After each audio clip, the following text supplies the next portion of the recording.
Hello everyone, সবাই কেমন আছেন? আশা করবো সবাই অনেক বেশি ভালো আছেন, আমরাও ভালো আছি। আজকে আসলে তেমন কিছু দেখাবো না আপনাদেরকে। আজকে যেটা দেখাচ্ছি সেটা হচ্ছে আজকে রাধা অষ্টমী। তো আমি বলেছিলাম আগে যে আমি জন্মাষ্টমী থাকতে পারিনি আমার অসুস্থতার কারণে, কিন্তু রাধা অষ্টমী থাকতে পেরেছি। ভগবানের আশীর্বাদ ছিল বলেই হয়তো, সব কিছুই তো ভগবানের ইচ্ছে। তো আজকে তেমন কিছু দেখাবো না। আজকে যেটা দেখাবো রাধা অষ্টমী আমরা কীভাবে পালন করলাম সেটাই। এই যে এখানে মা রাধাকে স্নান করাচ্ছে। আমার ছেলে এখানে দেখছিল দাঁড়িয়ে দাঁড়িয়ে, সে খুবই দুষ্টামি করে। তো দাঁড়িয়ে দাঁড়িয়ে দেখছিল, সেও যে আগের বার যেমন স্নান করিয়েছে তেমন স্নান করানোর জন্য এখানে দাঁড়িয়ে একটু ভাব দেখাচ্ছিল আর কি। তো যাই হোক, পরে মা তাকে দিয়ে স্নান করিয়ে দিয়েছে। তো এই সবাই স্নান করাচ্ছে, আমিও স্নান করিয়ে নিয়েছিলাম। এই যে আমার ছেলে, সে ড্রেস পরবে না, তার নাকি খুব গরম লাগছিল, হাঁপাবে বুঝেছিল। সে যদিও এখনো পর্যন্ত ঠিকঠাক করে কথা বলতে পারে না, তবে তার ডিমান্ডের কোনো শেষ নেই। সে এটা পরবে না, ওটা পরবে না, এই করবে না, সেই করবে না, সে লুঙ্গি পরবে। সে তার লাইফের আইডল হচ্ছে তার দাদু। দাদুকে দেখে দেখে সে, যদিও দাদু বলে না, দাদুকে ভাই বলে, একটু একটু বলতে পারে ভাই। তো ভাই যেভাবে যেটা পড়বে সেটাই, ভাই যেভাবে করবে সেটাই, ভাইয়ের পিছনে পিছনে সব সময় যেতে হবে। ভাই যেখানে যাবে সেখানে যেতে হবে, ভাই যা করবে তা করতে হবে, তাকে বিছানা ঝাড় দিতে হবে, ঘর ঝাড়ু দিতে হবে, মানে সব কিছু ভাইকে ফলো। তো যাই হোক, সে এখানে লুঙ্গি টুঙ্গি পরে একদম বাবু হয়ে স্নান করাচ্ছে। এই তো তারপরে আমরা আজকে আসলে তেমন কিছু আমি দেখাইনি, এখানে এগুলো নিয়ে ব্যস্ত ছিলাম, যে সে একটু সুযোগে ধরে নিচ্ছিল আর কি। তো রাধাকে স্নান টান করিয়ে আমরা যে যার মতো প্রসাদ নিয়েছিলাম।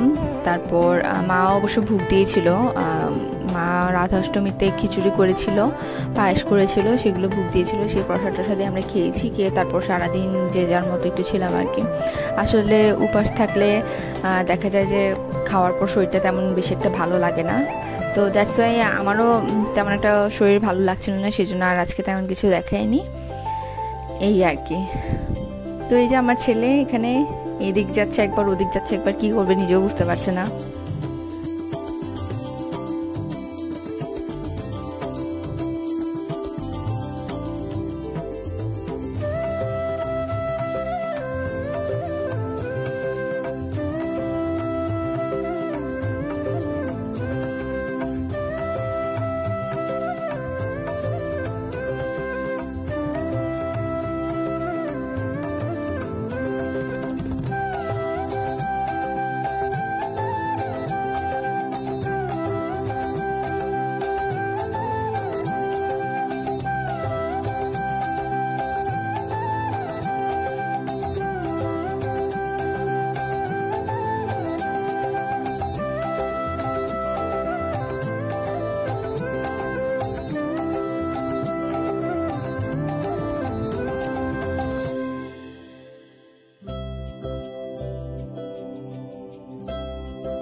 তো যাই হোক, আমি তারপরে প্রসাদ নিয়ে নিয়েছি। এখানে খিচুড়ি, আলু ভাজি, পায়েস আছে, লেবু আছে। আমার সব থেকে জঘন্য যে বিষয়টা সেটা হচ্ছে আমি এখনো কার্টুন দেখে দেখে খাই, নয়তো আমার খাবার হজম হয় না।